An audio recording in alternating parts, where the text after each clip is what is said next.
آپ کے بچے بھلے آپ سے پوچھیں یا نہ پوچھیں، آپ انہیں یہ ضرور بتایا کیجیے کہ ہم فلسطین سے اس لیے محبت کرتے ہیں کہ نمبر 1، یہ فلسطین انبیاء علیہ السلام کا مسکن اور سرزمین رہی ہے۔ نمبر 2، حضرت ابراہیم علیہ السلام نے فلسطین کی طرف ہجرت فرمائی۔ نمبر 3، اللہ تبارک و تعالیٰ نے حضرت لوط علیہ السلام کو اس عذاب سے نجات دی جو ان کی قوم پر اس جگہ نازل ہوا تھا۔ نمبر 4، حضرت داؤد علیہ السلام نے اسی سرزمین پر سکونت رکھی اور یہیں اپنا ایک محراب بھی تعمیر فرمایا۔ نمبر 5، حضرت سلیمان علیہ السلام اسی ملک میں بیٹھ کر ساری دنیا پر حکومت فرمایا کرتے تھے۔ نمبر 6، چیونٹی کا وہ مشہور قصہ جس میں ایک چیونٹی نے اپنے باقی ساتھیوں سے کہا تھا، اے چیونٹیوں، اپنے بلوں میں گھس جاؤ، یہیں اس ملک میں واقع اسقلان شہر کی ایک وادی میں پیش آیا تھا جس کا نام بعد میں وادی نمل یعنی چیونٹیوں کی وادی رکھ دیا گیا تھا۔ نمبر 7، حضرت زکریا علیہ السلام کا محراب بھی اسی شہر میں ہے۔ نمبر 8، حضرت موسیٰ علیہ السلام نے اسی ملک کے بارے میں اپنے ساتھیوں سے کہا تھا کہ اس مقدس شہر میں داخل ہو جاؤ۔ انہوں نے اس شہر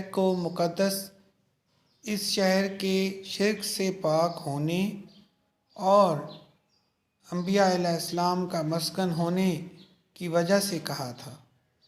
نمبر 9، اس شہر میں کئی معجزات وقوع پذیر ہوئے جن میں ایک کنواری بی بی حضرت مریم علیہ السلام کے بطن سے حضرت عیسیٰ علیہ السلام کی ولادت مبارکہ بھی ہے۔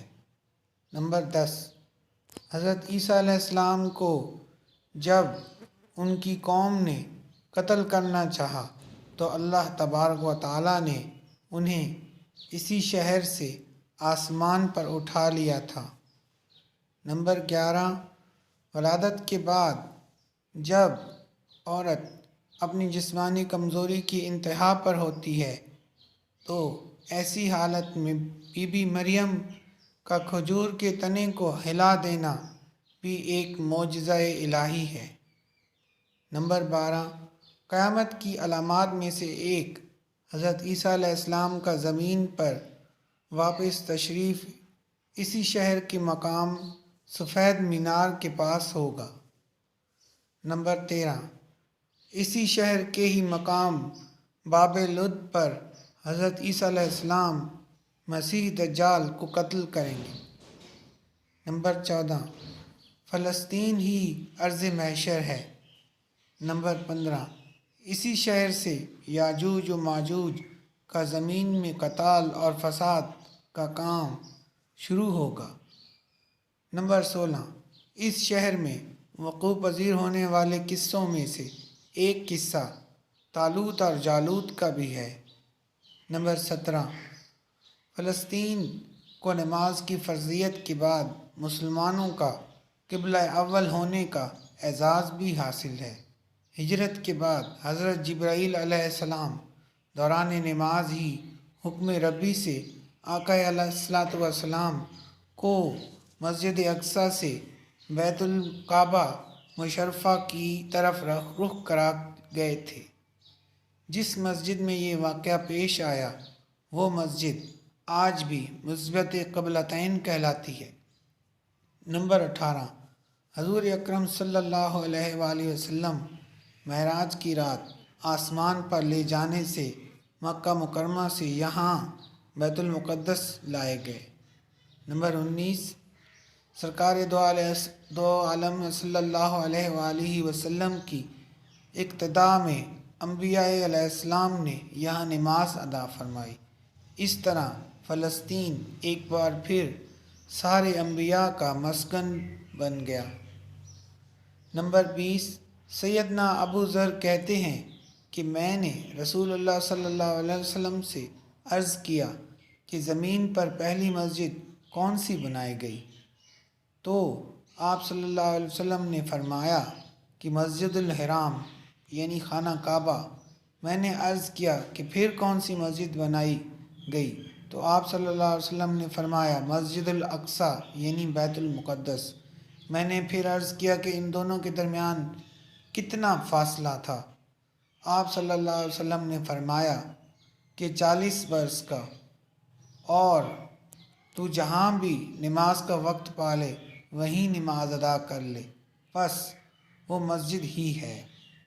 نمبر 21، وصال حبیبنا صلی اللہ علیہ وآلہ وسلم کے بعد حضرت ابو بکر رضی اللہ تعالیٰ عنہ کو ارتداد کے فتنے اور دیگر کئی مشکلات سے نمٹنے کے لیے عسکری اور افرادی قوت کی اشد ضرورت کے باوجود بھی ارض شام فلسطین کی طرف آپ صلی اللہ علیہ وآلہ وسلم کا تیار کردہ لشکر بھیجنا بھی ایک ناقابل فراموش حقیقت ہے۔ نمبر 22، اسلام کے سنہری دور فاروقی میں دنیا بھر کی فتوحات کو چھوڑ کر محض فلسطین کی فتح کے لیے خود سیدنا عمر رضی اللہ تعالیٰ کا چل کر جانا اور یہاں پر جا کر نماز ادا کرنا اس شہر کی عظمت کو اجاگر کرتا ہے۔ نمبر 23، دوسری بار مہینہ معراج کی رات بروز جمعہ 27 رجب 583 ہجری کو صلاح الدین ایوبی کے ہاتھوں اس شہر کا دوبارہ فتح ہونا بھی ایک نشانی ہے۔ نمبر 24، بیت المقدس کا نام قدس قرآن سے پہلے تک ہوا کرتا تھا۔ قرآن نازل ہوا تو اس کا نام مسجد اقصیٰ رکھا گیا۔ قدس اس شہر کی اس تقدیس کی وجہ سے ہے جو اسے دوسرے شہروں سے ممتاز کرتی ہے۔ اس شہر کے حصول اور اسے رومیوں کے جبر و استبداد سے بچانے کے لیے 5000 سے زیادہ صحابہ کرام نے جام شہادت نوش کیا، اور شہادت کا باب آج تک بند نہیں ہوا، سلسلہ ابھی تک چل رہا ہے۔ یہ شہر شہیدوں کا شہر ہے۔ نمبر 25، مسجد اقصیٰ اور بلاد شام کی اہمیت بالکل حرمین الشریفین جیسی ہے۔